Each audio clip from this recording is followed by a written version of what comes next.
This is Revathi. Video చూస్తున్న వారికి likes, కామెంట్స్‌తో support చేస్తున్న వారికి thank you so much. Surya road మీద వెళ్తుంటే జెస్సీ తన కార్‌తో అడ్డుగా వస్తుంది కదా! ఆ తర్వాత నుంచి స్టోరీ కంటిన్యూషన్. 'నా తనువు నా ప్రాణం నీకే' ఎపిసోడ్ నంబర్ 178. సూర్య అలా కోపంగా చూస్తూ ఉండగానే జెస్సీ కళ్ళకి కూలింగ్ గ్లాసెస్ పెట్టుకొని కారు దిగుతుంది. సూర్య తన వైపు కోపంగా చూస్తుండగా జెస్సీ ఓ స్టైల్లో కారుకి ఆనుకొని నిలబడి ఎదురుగా ఉన్న సూర్యాని పూర్తి పరీక్షగా చూస్తూ కళ్ళకి పెట్టిన గ్లాసెస్ని తీస్తుంది. 4 రోజుల్లోనే సూర్యలో చాలా మార్పు కనిపిస్తుంది. ఇంతకు ముందు ఒక హోదాతో ఉన్న సూర్య ఇప్పుడు నలిగిపోయిన బట్టలు, మాసిపోయిన గడ్డం, చెదిరిపోయిన హెయిర్ స్టైల్తో ఒంట్లో ప్రాణం ఉన్నా మొహంలో కళ దూరమై జీవం లేనివాడిలా కనిపిస్తుంటాడు. జెస్సీ సూర్యాని టాప్ అండ్ బాటమ్ చూసి దగ్గరకొస్తుంది. సూర్య తనని కోపంగా చూసి పక్కకు తప్పుకొని వెళ్ళబోతుండగా సూర్య దారికి జెస్సీ చెయ్యి అడ్డుపెట్టి ఆపి, నేను నీతో మాట్లాడదామని వస్తుంటే నువ్వేంటి సూర్య నన్ను తప్పుకొని వెళ్తున్నావు అని అడుగుతుంది. నీతో మాట్లాడాల్సింది ఇంకేమీ లేదు జెస్సీ, తప్పుకో అంటాడు అదే కోపంతో. కానీ నాకుంది సూర్య, నేను నీతో చాలా మాట్లాడాలనుకుంటున్నాను అంటుంది. కానీ నాకు నీతో మాట్లాడడం ఇష్టం లేదు అంటాడు. అసలు నువ్వు ఎలా అయిపోయావు అనేది అద్దంలో చూసుకున్నావా సూర్య అని అడుగుతుంది. ఇదేనా నువ్వు నాతో మాట్లాడాల్సింది అంటూ చిరాకు పడతాడు. అరే సూర్య, క్రాంతి అని కలవరిస్తూ నువ్వు బయటికి వస్తే నీకు చేతిలో చిప్ప కూడా ఉండదు. ఒకవేళ క్రాంతి కూడా కోటీశ్వర్ల అమ్మాయి కాబట్టి తనని పెళ్లి చేసుకుంటే వాళ్ళ ఆస్తులు నీకు సొంతమవుతాయని ఆశతో ఉన్నావేమో. 6 నూరేనా క్రాంతి నిన్ను యాక్సెప్ట్ చేస్తుందని నమ్మకం పెట్టుకోకు అంటుంది జెస్సీ కసిగా చూస్తూ. క్రాంతికి నేను చేసిన ద్రోహానికి తాను నన్ను యాక్సెప్ట్ చేస్తుందనుకుంటే అది నా అత్యాశ అవుతుంది జెస్సీ. అసలు క్రాంతి విషయాన్ని పక్కన పెడితే మళ్ళీ నీ డబ్బు కోసం నీ దగ్గరికి వస్తానని నువ్వనుకుంటే అది కూడా నీకు అత్యాశ అవుతుంది. సో నా దారికి అడ్డు తప్పుకొని వెళ్తే మంచిది అంటాడు సూర్య. అసలు నీ ఫ్యూచర్ ఏంటో నీకు అర్థమవుతుందా సూర్య? నీకంటూ ఏముందని ఇంత మొండిగా ప్రవర్తిస్తున్నావు? ఇప్పుడు నువ్వు నడి రోడ్డు మీద ఉన్నావు. అది తెలుస్తుందా నీకు అని పొగరుగా అడుగుతుంది. నా పరిస్థితి నాకు బాగానే తెలుస్తుంది. నువ్వు నాకేమీ చెప్పాల్సిన అవసరం లేదు అంటాడు అదే కోపంతో. తెలిసి కూడా ఇంత ధైర్యంగా ఎలా మాట్లాడగలుగుతున్నావు అని అడుగుతుంది. ఎలా మాట్లాడుతున్నాను అనేది ఏముంది? ఇంతకుముందు మా దగ్గర ఏ కోట్ల ఆస్తి, బంగ్లాలు, కార్లు లేవు. అయినా మా అమ్మ మా అందరినీ బతికించింది. అదే ధైర్యంతోనే మాట్లాడుతున్నాను అంటాడు. కాదు, ఆ ధైర్యం కాదు. నీ ధైర్యం ఆ కళ్యాణ్, మోహన్ కదా అని అడుగుతుంది. తన మాటలకు అర్థం కానట్టుగా చూస్తుంటాడు. వాళ్ళు తప్ప ఇక నీకు ఎవరు ఉన్నారులే అంటూ నిర్లక్ష్యంగా చూస్తుంది. తన మాటలకు ఇంకా కోపంగా చూస్తుంటాడు. ఏదో మా దుర్మార్గాలు బయటపడేసరికి నువ్వు పెద్ద మా దగ్గర పౌరుషం చూపిస్తున్నావు గాని మా మీద చూపించే పౌరుషం ఇలా కాదు. కళ్యాణ్, మోహన్ల సహాయం లేకుండా నీ కాళ్ళ మీద నువ్వు బతికి అప్పుడు నీ పౌరుషం ఏంటో నిరూపించుకో. అప్పుడే నువ్వొక నిజమైన మగాడివి అవుతావు అంటూ సూర్యాన్ని కించపరిచేలా మాట్లాడుతుంది. మర్యాదగా మాట్లాడు జెస్సీ. ఏ చదువు లేని వాళ్ళు కూడా కాయా కష్టం చేసి బతకగలుగుతున్నారు. విదేశాల్లో మంచి యూనివర్సిటీలో మాస్టర్స్ పూర్తి చేసిన నేను బతకలేననుకోవడం నీ పొరపాటు అంటాడు. అయితే వారి ఇద్దరి సహాయం లేకుండా ఎలా బతుకుతావో బతికి చూపించు అని చెప్పి జెస్సీ కళ్ళకి గ్లాసెస్ పెట్టుకొని సూర్యాని కోపంగా చూస్తూ పొగ్గరగా వెళ్ళిపోయి కారులో కూర్చుంటుంది. సూర్య ముందే ర్యాష్‌గా కార్ డ్రైవ్ చేసుకుంటూ అక్కడి నుంచి బయలుదేరుతుంది. కాసేపటికి సూర్య ఇంటికి వచ్చి ఒంటరిగా కూర్చొని జెస్సీ మాటల్ని గుర్తు చేసుకుంటూ ఉంటాడు. అదే సమయంలో క్రాంతి కూడా తన సొంత ఇంటికి చేరుతుంది. కూతురు, భార్య వస్తుందనే సంతోషంలో జగన్నాథం, అతని కొడుకు విజయ్ ఆ ఇంటిని అందంగా అలంకరిస్తారు. చాలా ఏళ్ల తర్వాత క్రాంతి ఆ బంగ్లాలో అడుగుపెట్టగానే తనకు అంతా కొత్తగా అనిపిస్తుంటుంది. రామ్మా అంటూ జగన్నాథం కూతురు భుజం చుట్టూ చేయి వేసి తీసుకుని వెళ్తుంటాడు. జ్యోతి కూడా ఆ ఇంట్లోకి అడుగుపెట్టినందుకు సంతోషపడుతుంటుంది. ఇక మీరు ఎక్కడికి వెళ్ళొద్దమ్మా, మాతోనే ఉండాలి. పద అమ్మా అని చెప్పి విజయ్ తల్లిని తీసుకుని లోపలికి వెళ్ళిపోతాడు. జగన్నాథం క్రాంతిని తన రూంలోకి తీసుకెళ్లి జరిగిపోయిన విషయాలన్నీ మర్చిపోయి, ఇక నుండైనా ప్రశాంతంగా ఉండు క్రాంతి. ఆ భగవంతుడి దయ వల్ల మనకి డబ్బు కొదవలేదు కాబట్టి రాణిలాగా ఉండమ్మా అంటాడు. క్రాంతి మనసులో దుఃఖాన్ని కప్పిపుచ్చుకొని సరే అన్నట్టుగా తల ఊపుతుంది. ఇక్కడ సూర్య జెస్సీ మాటల్ని పదే పదే గుర్తు తెచ్చుకుంటూ ఉండగా కళ్యాణ్, మైథిలి అక్కడికి చేరుకుంటారు. రండక్కా, రండి కళ్యాణ్ గారు, కూర్చోండి అంటాడు సూర్య బాధని కప్పిపుచ్చుకుంటూ. సోఫాలో కూర్చున్న సూర్యకి అటు ఒక్కరు ఇటు ఒక్కరు వచ్చి కూర్చుంటారు. క్రాంతి ఇంతకు ముందే వాళ్ళ ఇంటికి వెళ్ళిపోయింది సూర్య అంటాడు కళ్యాణ్. వెళ్ళిపోయింది అనగానే సంతోషపడుతూ ఇక నుంచైనా క్రాంతి వాళ్ళ ఫ్యామిలీతో హ్యాపీగా ఉండాలి కళ్యాణ్ గారు అంటాడు. ఒంటరిగా కూర్చుంటే క్రాంతి ఆలోచనతోనే నలిగిపోతావు సూర్య. రేపటి నుంచి మా ఆఫీస్కొచ్చి జాబ్లో జాయిన్ అవ్వు అంటుంది మైథిలి. మైథిలి మాటలు వినగానే జెస్సీ మాటలు గుర్తొస్తుంటాయి. ఏంటి సూర్య ఆలోచిస్తున్నావు? మా కంపెనీలో జాబ్ చేయటం నీకేదైనా అభ్యంతరమా అని అడుగుతాడు కళ్యాణ్.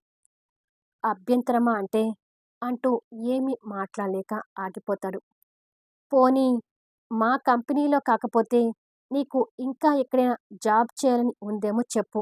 నీకు అక్కడ జాబ్ ఇప్పించగలిగే ప్రయత్నం చేస్తాను అంటాడు కళ్యాణ్. వద్దు కళ్యాణ్ గారు, నేను ఎవ్వరి సహాయంతోనూ బతకాలని అనుకోవడం లేదు. దయచేసి తప్పుగా అనుకోకండి.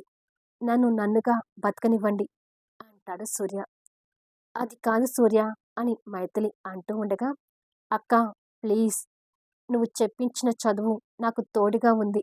నాకున్న క్వాలిఫికేషన్తో నేను జాబ్ సంపాదించుకుంటాను అంటాడు. మైథిలి ఏమీ మాట్లాడలేక బాధగా కళ్యాణ్ వైపు చూస్తుంది. ఇక వదిలే అని కళ్యాణ్ మైథిలికి కళ్ళతో సైగ చేసి, సరే సూర్య, నీ ఇష్టం. నిన్ను బలవంతం చేయాలని మేం కూడా అనుకోవడం లేదులే. కానీ నీకు ఏ కష్టం వచ్చినా మేమున్నామనే విషయాన్ని మర్చిపోకు అంటాడు కళ్యాణ్. అలాగే కళ్యాణ్ గారు అంటాడు గౌరవంతో.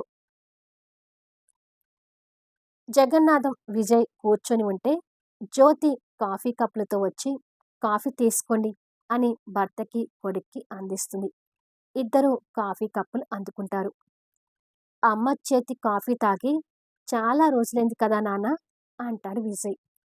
అవును విజయ్, మీ అమ్మ క్రాంతి తిరిగి వచ్చినందుకు ఇంటికి కొత్త కళ ఆవరించుకుంది అంటాడు జగన్నాథం.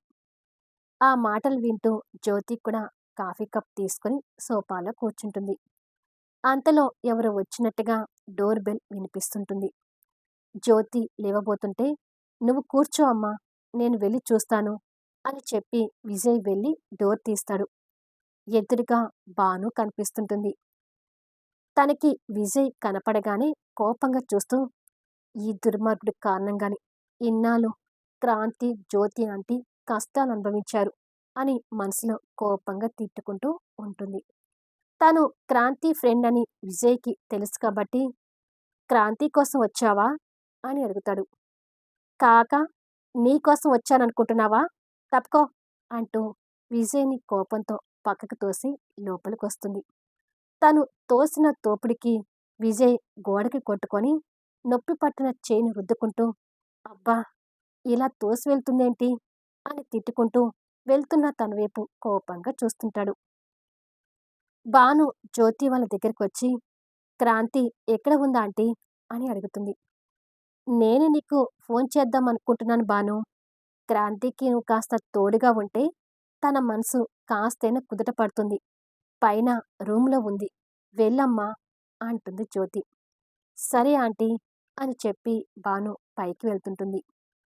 ఈ అమ్మాయికి పొగరు ఎక్కువ అనుకుంటా అని విజయ్ తిట్టుకుంటూ వచ్చి కూర్చొని కాఫీ తాగుతుంటాడు.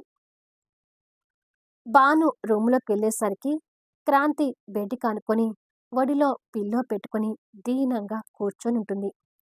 హాయ్ క్రాంతి అంటూ వచ్చి తనకు ఎదురుగా కూర్చుంటుంది బాను. హాయ్ అంటూ ఆ బాధలో కూడా చిన్న నవ్వు నవ్వి, ఏంటి ఇవాళ ఆఫీస్‌కి వెళ్ళలేదా అని అడుగుతుంది. ఆ ఆఫీస్‌లో నీకు అంత ఘోరం జరిగినాక నాకక్కడ జాబ్‌కి వెళ్ళాలనిపించడం లేదు. అక్కడ జాబ్ మానేశాను. నీకొక విషయం తెలుసా? వాళ్ళ గురించి అన్నీ తెలుసుకున్న సూర్య సార్ కూడా వాళ్ళ కంపెనీని, వాళ్ళని వదిలేసి బయటికొచ్చాడంట. అంటే ఇక సూర్య సార్ కూడా వాళ్ళతో సంబంధాలు తెంచుకున్నాడు అని చెప్తుంది బాను. బాను అలా అనగానే క్రాంతికి ఆ రోజు బెడ్ మీద వాళ్ళిద్దరిని అలా చూడటం గుర్తొస్తుంటుంది. సూర్య సార్ కూడా నీ గురించి పశ్చాత్తాపడుతున్నాడని తెలిసింది క్రాంతి అంటుంది బాను. ప్లీజ్ బాను, నువ్వు ఏ విషయాలైనా చెప్పు, వింటాను. కానీ ఆ సూర్య గురించి నా దగ్గర ప్రస్తావించకు. ఆ సూర్యని తలుచుకోవడానికే నాకు కంపనంగా ఉంది అంటుంది క్రాంతి కోపం తెచ్చుకుంటూ. అది కాదు క్రాంతి. ఒకసారి సూర్య సార్ ఉన్న స్థానంలో ఉండి ఆలోచించవచ్చు కదా అంటుంది బాను. క్రాంతి ఇంకా కోపం తెచ్చుకుంటూ, ఎందుకు నన్ను విసిగిస్తున్నావు అంటూ ఒడిలో ఉన్న దిండు తీసి పక్కకు వేసి బెడ్ మీద నుంచి విసురుగా లేస్తుంది. క్రాంతి కోపానికి కాస్త భయపడుతూ బాను కూడా లేస్తుంది. క్రాంతి తన కోపానికి తనే కన్నీళ్లు పెట్టుకుంటూ బానుని హగ్ చేసుకుని, ఆ సూర్యం మీద ఉన్న కోపాన్ని నీ మీద చూపించినందుకు నన్ను క్షమించు బాను. ఆ సూర్యాని పూర్తిగా మర్చిపోవాలనుకుంటున్నాను. దయచేసి అతని టాపిక్ నా దగ్గర తీసుకురాకు అంటూ రిక్వెస్ట్‌గా చెప్తుంది.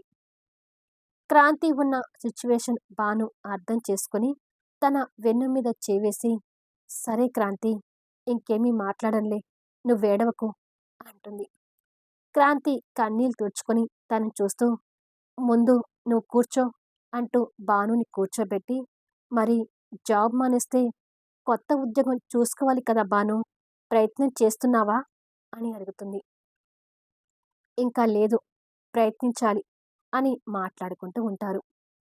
ఇలా కొద్దిసేపు మాట్లాడుకున్న తర్వాత, సరే క్రాంతి, అప్పుడప్పుడు వస్తుంటాను, ఇక వెళ్తాను అని లేస్తుంది బాను. ఓకే, బాయ్ అని క్రాంతి చెప్పగానే బాను రూమ్ నుండి బయటకొచ్చి స్టెప్స్ దిగి కిందికి వస్తుండగా విజయ్ స్టెప్స్ ఎక్కుతూ తనకు ఎదురొస్తాడు. విజయ్ ఎదురు పడగానే బాను గుడ్లు వెళ్ళబెట్టి ఉరిమి చూస్తుంటే ఆ చూపులకు విజయ్ భయపడుతూ ఇంతకు ముందు బాను తోయటం కూడా గుర్తు తెచ్చుకొని వెంటనే తన దారికి అడ్డు లేకుండా పక్కకి జరుగుతాడు. బాను అదే కోపంతో విజయ్‌ని చూస్తూ వెళ్ళిపోతుంది. బాబోయ్! ఈ అమ్మాయి ఏంటి ఇలా ఉంది అని అనుకుంటాడు విజయ్. అలా బాను బయటకొచ్చి కళ్యాణ్‌కి ఫోన్ చేస్తుంటుంది. మళ్ళీ నెక్స్ట్ వీడియోలో కలుద్దాం. బాను కళ్యాణ్‌కి ఎందుకు ఫోన్ చేస్తుంది? జాబ్ దొరుకుతుందని నమ్మకంతో ఉన్న సూర్యకి జాబ్ దొరుకుతుందా? లేకపోతే అక్కడికి కూడా అనుకోని పరిస్థితులు ఎదురవుతాయా? సూర్య మీద మనసు విరిగిపోయి ఉన్న క్రాంతి ఇకపై ఎలాంటి నిర్ణయం తీసుకోబోతుంది? తెలుసుకోవాలి అంటే అద్భుతమైన సన్నివేశాలతో ఆసక్తికరంగా సాగిపోయే కథా వీడియోస్‌ని మిస్ కాకుండా చూడండి. కథ నచ్చితే లైక్ చేయండి, కామెంట్ షేర్ చేయండి, సబ్స్క్రైబ్ చేసుకొని ఛానల్ షేర్ చేస్తూ సపోర్ట్ చేయండి. Thanks for listening.